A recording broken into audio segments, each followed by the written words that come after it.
Hello and welcome to Mumbai se Manchester. If you like the content, show us some love and please consider to like, share, and subscribe. In this video, we'll be looking at different goals that United conceded and assess if they were down to individual errors, tactical errors, or both. As we record this video, United sit second in the league table, level on points with Liverpool, with a game in hand, have been knocked out of the Champions League and Carabao Cup, but continue their run in the FA Cup. When we consider the Premier League, United have scored plenty of goals, 33 to be precise, but at the same time conceded 24 goals having played just 16 games. If we have to mount a title challenge, we need to cut down the number of goals we concede.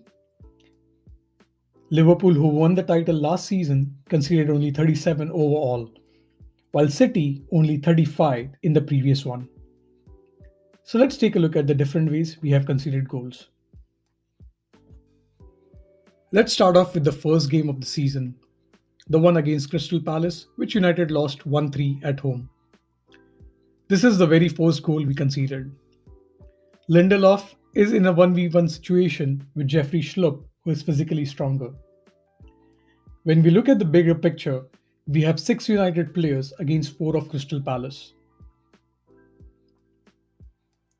Looks like the situation is under control from a defensive standpoint. Let's look at how it changes quickly.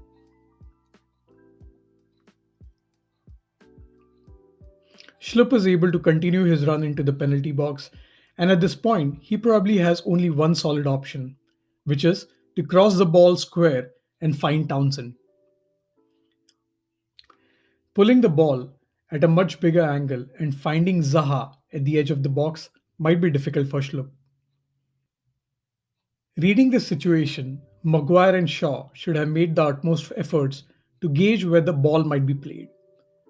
Shaw, specifically, who could have ensured that he stays as close as possible to Townsend and clear the ball as soon as it arrives. As it happened, even if Shaw was aware of Townsend's arrival in the box, he doesn't make the effort to clear the ball, and neither does Maguire. Townsend is able to put the ball in the net with Palace leading 1-0 at Old Trafford. Clearly a case of an individual error. Now let's look at the third goal in the same game. By this time, United had pulled one goal back, and we were hoping to draw this one. In this view, we can see 3 of United's defenders against one Palace attacker on the left side of the pitch. With 3 players surrounding him, the attacker is still able to get his pass to Zaha, who is closer to Lindelof. With his pace and quick change of direction, he is able to create enough room to take a shot towards the bottom corner, taking Palace to lead 3-1. Clearly, a scenario where collective error and inaction led to a goal. Switching gears to the Brighton game, here's a case where United conceded an injury time goal. United was super lucky to be leading at this point given the amount of chances Brighton had. In this view, we can see United have a 5v4 advantage as the cross comes in. As the ball comes in, Maguire chooses to push Aaron Connolly down instead of jumping and heading the ball out of play. In the process, he misses the ball, which further goes down towards Solly March, who was a constant danger on the right side of the pitch. Bruno, who is on Solly's tail, could also have done a better job at man marking him or clearing the ball. But we can clearly see March is already ahead of him and heads the ball to level 2-2. Clearly a case of individual errors. Talking about one of the worst losses of the season, here's a case of the second goal against Tottenham. We can see Maguire attempting to recover the ball from Kane in middle third of the pitch. Kane was eventually fouled, which he followed up with a quick free kick along the ground. It was super intelligent coordination between Kane and Son. The quick free kick, coupled with Son's run, ensured Maguire and Wan-Bissaka were taken out of equation.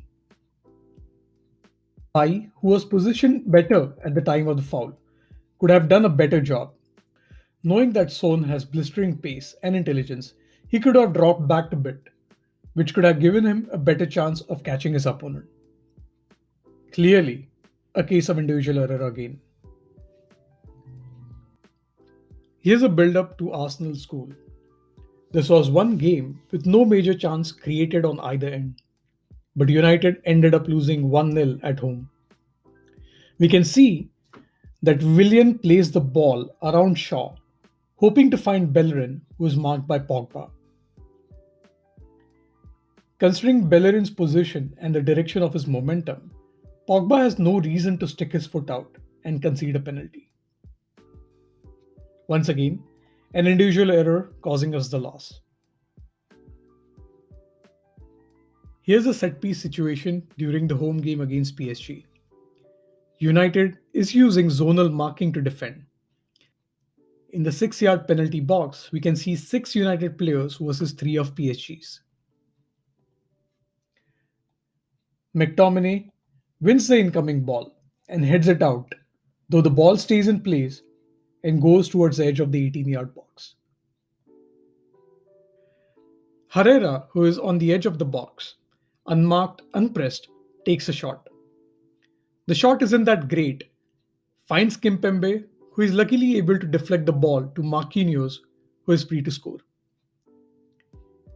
A situation which could have been avoided by marking Herrera on the edge of the box.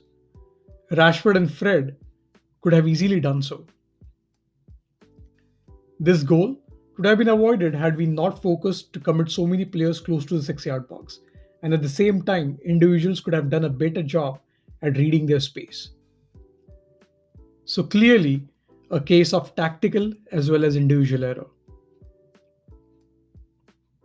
Here's a game against Leipzig, which was a do or die situation for us. This is the build up to the first goal, and Van Bissaka was purely to blame for this one.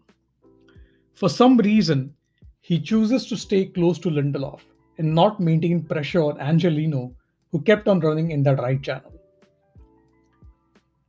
As the cross comes in for Angelino, he faces no pressure as he continues to carry the ball into the penalty box and smashes the ball for the goal. Clearly, a case of individual error. As for the second goal, practically every United player is sucked into one side of the pitch, completely ignoring once again that Angelino is free to receive a pass or a cross in a promising area. Keep an eye on Haidara as he is one who scores the goal eventually. Angelino supplies a looping cross into the box. Haidara, who was seen earlier, should have been marked by either Shaw or Matic. None of our players close to Haidara are positioned well and allow Haidara to head the ball easily to go 2-0 up. From here on, after going 2-0 down, United hit panic mode as the players realize they are in deep trouble. Clearly, a case of collective error. Here's the second goal we conceded against Sheffield. United sticking to zonal marking while defending a set piece situation. Both Lindelof and Maguire, who are marking McGoldrick, are unable to win the ball, which is eventually headed to the right of Henderson for a goal. Also, in a hypothetical situation where one of the defenders had won the ball and kept the ball in play, we can see that none of our other players, besides Lindelof and Maguire, are ready to prevent another shot at goal and are simply ball watching. A mix of both tactical as well as individual errors. Another situation against Leicester where we conceded a late equalizer. United eventually ended the game 2-2. In this case, it should have been Pogba's job to mark Jose Perez.